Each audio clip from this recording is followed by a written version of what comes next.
എല്ലാവരും കാത്തിരിക്കുന്ന ഒരു വിവാഹമാണ് ബിഗ് ബോസ് മലയാളത്തിന്റെ 6ാം സീസണിൽ വിന്നറായ ജിൻഡോയുടേത്. ജിം ട്രെയിനറായി ജോലി ചെയ്തിരുന്ന ജിൻഡോയ്ക്ക് ബിഗ് ബോസിലെത്തിയതോടെ വലിയ ജനപ്രീതിയാണ് ലഭിച്ചത്. ഹൗസിലുള്ളവർക്ക് വെറുക്കപ്പെട്ടവനായിരുന്നപ്പോഴും ജിൻഡോയുടെ നിഷ്കളങ്കമായ പെരുമാറ്റമായിരുന്നു പ്രേക്ഷകരുടെ ഇഷ്ടം നേടിയെടുക്കാൻ കാരണമായത്. മുൻ ഭാര്യയുമായി വിവാഹബന്ധം വേർപ്പെടുത്തിയിരുന്നു ജിൻഡോ.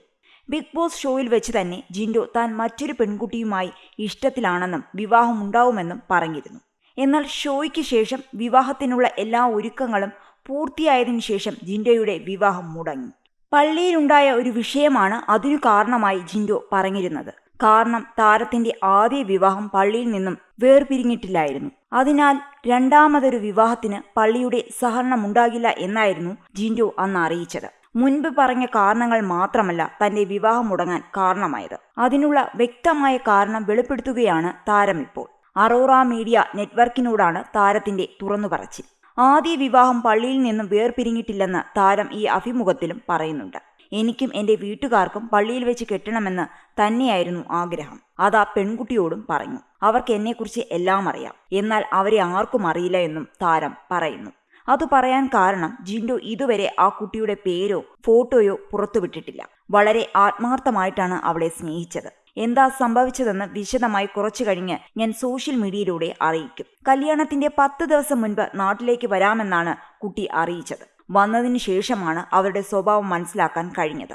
അവർക്കൊരു ഭർത്താവിനെ വേണം, പേരിന് മാത്രം ഒരു ഭർത്താവ്. ജിൻഡോ തുടരുന്നു. വിവാഹത്തിനുള്ള എല്ലാ തയ്യാറെടുപ്പുകളും നടത്തി. വിവാഹത്തിന് 8 ദിവസം മുൻപാണ് ഞാനത് വേണ്ടെന്ന് വെക്കുന്നത്. ഒരുക്കങ്ങൾക്കായി ലക്ഷങ്ങൾ നഷ്ടപ്പെടുത്തി. വിവാഹം 3Dയിൽ ഷൂട്ട് ചെയ്യാൻ വരെ ഒരുക്കങ്ങൾ നടത്തി. 3D ഗ്ലാസുകൾ കൊണ്ട് വിവാഹം കാണുന്ന രീതിയിൽ ആൽബം ഉൾപ്പെടെ സെറ്റ് ചെയ്തിരുന്നു. സദ്യ, വണ്ടി, ആളുകൾ എല്ലാം ശരിയാക്കി. അവൾ ദുബായിൽ എത്തിയെന്ന് അറിഞ്ഞതിന് ഉറപ്പുവരുത്തിയ ശേഷമാണ് ഫുഡിന്റെ ഓർഡർ കൊടുത്തതുപോലും. ഇത് കഴിഞ്ഞ് 2 ദിവസം കഴിഞ്ഞപ്പോഴാണ് മറ്റുള്ളവരൊക്കെ എന്നെ ചില കാര്യങ്ങൾ അറിയിച്ചു തരുന്നത്. ഈ കുട്ടി നാട്ടിലെത്തിയതിന് ശേഷമാണ് അവർ ഓരോ കാര്യങ്ങൾ അയച്ചു തരാൻ തുടങ്ങിയത്. അതേക്കുറിച്ച് അവളോട് ചോദിച്ചപ്പോൾ ഇത് വിവാഹത്തിന് മുൻപത്തെ കാര്യമല്ലേ എന്നാണ് തിരിച്ചു ചോദിച്ചത്. ശരിയല്ലേ എന്നാണ് ഞാനും കരുതിയത്. അത് ശരിയാണല്ലോ എന്ന് കരുതി എനിക്കും ഇതൊക്കെ അയച്ചയാളോടും ഞാനങ്ങനെ തിരിച്ചു ചോദിച്ചു. അവളോടുള്ള ഇഷ്ടം കൊണ്ടല്ല, നിന്നോടുള്ള ഇഷ്ടം കൊണ്ടാണ് ഇതൊക്കെ തന്നതെന്നും പറഞ്ഞ് അയാൾ എനിക്കൊരു വോയിസ് ക്ലിപ്പ് അയച്ചു തന്നു.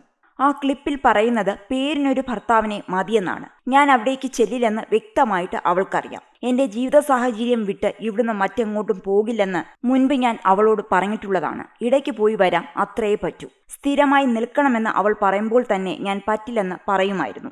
അതുതന്നെയാണ് അവൾക്ക് വേണ്ടിയിരുന്നത്. പേരിനൊരു ഭർത്താവ് മതിയെന്ന് അവൾ പറയുമ്പോൾ എങ്ങനെ എനിക്ക് വിവാഹവുമായി മുന്നോട്ടു പോകാൻ സാധിക്കുമെന്ന് ജിൻഡോ ചോദിക്കുന്നു. ഞാൻ ഉപേക്ഷിച്ചതല്ല, അവളും എന്നെ ഉപേക്ഷിച്ചു പോയതല്ല.